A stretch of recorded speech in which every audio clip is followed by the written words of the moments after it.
Bismillahirrahmanirrahim. Assalamualaikum warahmatullahi wabarakatuh. Perkenalkan, nama saya Rudi Irwanto, CGP Angkatan 4 dari Kabupaten Boyolali. Akan menyampaikan aksi nyata penerapan pemikiran GHD di kelas dan sekolah dalam penerapan pembelajaran berpihak pada murid dalam belajar informatika. Hal yang dilakukan dalam penerapan pembelajaran berpihak pada murid dalam pelajaran informatika, tahapannya adalah 1. Dibahas latar belakangnya, kemudian dibahas deskripsi nyata, kemudian hasil aksi nyatanya, kemudian pembelajaran yang didapat.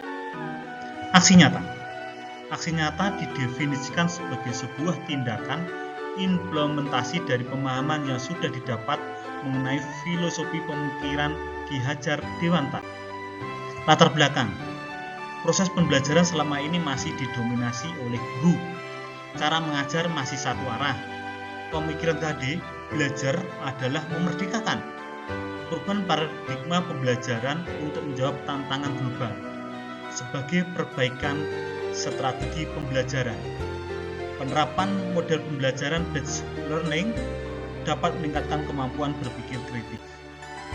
Deskripsi aksi nyata. Deskripsi aksi nyata akan ditulis berdasar 3 bagian, yaitu perencanaan, pelaksanaan aksi, dan evaluasi. Perencanaan aksi nyata menerapkan pemikiran Dewantara di kelas dan sekolah terdiri 5 langkah, yaitu menyusun RPP, membuat instrumen, mendeskripsikan rencana kepada guru serumpun, meminta izin kepada kurikulum, mengkomunikasikan kepada kepala sekolah. Pelaksanaan aksi nyata. Kegiatan aksi nyata menerapkan pemikiran Dewantara di kelas dan sekolah dengan tahapan sebagai berikut. Orientasi siswa pada masalah, mengorganisasi peserta didik, membimbing penyelidikan individu maupun kelompok, mengembangkan dan menyajikan hasil karya, menganalisa dan mengevaluasi proses pemecahan masalah. Kegiatan pada orientasi siswa pada masalah dilakukan di awal dengan menerapkan prinsip belajar yang menyenangkan. Siswa diajak ice breaking atau memainkan suatu jenis permainan yang menyenangkan, yang singkat, tanpa beri beban. Harapannya, siswa atau murid akan merasa nyaman, merasa senang, merasa enjoy untuk ikuti pembelajaran selanjutnya. Diharapkan murid akan aktif dalam pembelajaran. Evaluasi.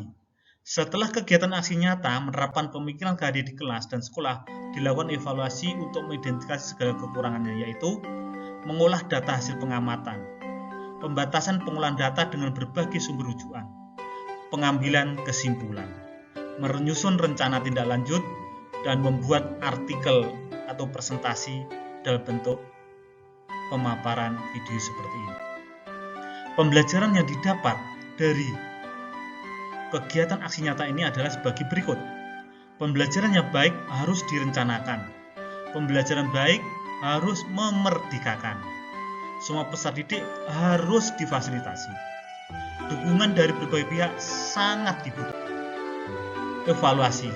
Setelah kegiatan aksi nyata menerapkan pemikiran GHD di kelas dan sekolah, dilakukan evaluasi untuk mengidentifikasi segala kekurangan, yaitu mengolah data hasil pengamatan, pembatasan pengolahan data dengan berbagai sumber rujukan, pengambilan kesimpulan, menyusun rencana tindak lanjut, membuat artikel, dan selanjutnya ketika ada kekurangan dilakukan rencana perbaikan, yaitu setelah kegiatan aksi nyata menerapkan pemikiran GHD di kelas dan sekolah, dilakukan langkah perbaikan untuk tahap selanjutnya, yaitu melakukan pretest sebelum pembelajaran dilakukan, melakukan guru kunjung. Melakukan pretest sebelum pembelajaran dilakukan karena dalam kegiatan penerapan pembelajaran kali ini pada saat dilakukan itu belum sempat melakukan pretest. Yang kedua, melakukan guru kunjung untuk melayani murid yang pada saat penerapan pembelajaran ini berhalangan hadir karena suatu situasi kondisi, suatu alasan tertentu. Setelah saya mengikuti pembelajaran Pak Rusdi. Pada awal pembelajaran dimulai dengan permainan. Pembelajaran yang terasa menyenangkan dan siswa-siswi merasa nyaman, sehingga saya terinspirasi untuk mengikutinya. Terima kasih atas testimoni teman sejawat. Kesimpulannya, pembelajaran berpihak pada murid. Murid akan merasa nyaman dalam belajar. Terima kasih. Assalamualaikum warahmatullahi wabarakatuh.